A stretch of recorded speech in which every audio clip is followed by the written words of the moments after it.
இந்திய ரூபாய் நோட்டுகளில் அச்சிடப்பட்டுள்ள மகாத்மா காந்தியின் படம் உண்மையான புகைப்படமா என்ற கேள்வி பலருக்கும் தோன்றும். இதன் பின்னால் ஒரு சுவாரஸ்யமான வரலாறு இருக்கிறது. இந்திய நாணயங்களில் தற்போது காணப்படும் படம் மகாத்மா காந்தி அவர்களின் நேரடி புகைப்படத்தை அடிப்படையாக கொண்டதே, ஆனால் அது அப்படியே எடுத்த புகைப்படம் அல்ல. அந்த படம் 1946ஆம் ஆண்டு எடுத்த ஒரு புகைப்படத்தை அடிப்படையாக வைத்து உருவாக்கப்பட்ட எடிட்டட் போர்ட்ரேட் ஆகும். அந்த நேரத்தில் காந்திஜி அப்போதைய பிரிட்டிஷ் வைஸ்ராய் லார்ட் மவுண்ட்பேட்டன் அவர்களுடன் பேசிக் கொண்டிருந்த போது எடுத்த புகைப்படம் தான் அதன் மூல வடிவம். அந்த புகைப்படத்தில் இருந்த பின்னணி மற்றும் மற்றவர்களை நீக்கி காந்திஜியின் முகபாவனை மட்டும் தெளிவாக காட்டும் வகையில் வடிவமைத்து இந்திய நாணயத்தில் பயன்படுத்தப்பட்டது. இந்த வடிவமைப்பை இந்தியாவின் மத்திய வங்கியான ரிசர்வ் பேங்க் ஆஃப் இந்தியா அதிகாரப்பூர்வமாக தேர்வு செய்தது. 1996ஆம் ஆண்டிலிருந்து இந்திய ரூபாய் நோட்டுகள் புதிய வடிவமைப்பில் வெளியிடப்பட்ட போது இந்த காந்தி படம் இடம்பெற்றது. அந்த தொடர் மகாத்மா காந்தி சீரீஸ் என்று அழைக்கப்படுகிறது. இந்த சீரீஸில் 10 ரூபாய் முதல் 2000 ரூபாய் வரை பல மதிப்புகளில் காந்தியின் முகப்புடன் நோட்டுகள் வெளியிடப்பட்டன.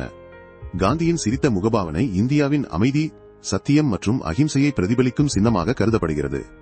அதனால்தான் இந்திய அரசு மற்றும் ரிசர்வ் வங்கி நாட்டின் தந்தை என்று போற்றப்படும் காந்திஜியின் உருவத்தை நாணயத்தில் பயன்படுத்த முடிவு செய்தது. ஆனால் ஒரு முக்கியமான விஷயம் என்னவென்றால், இந்திய நாணயங்களில் காந்தியின் படம் ஆரம்பத்திலிருந்தே இல்லை.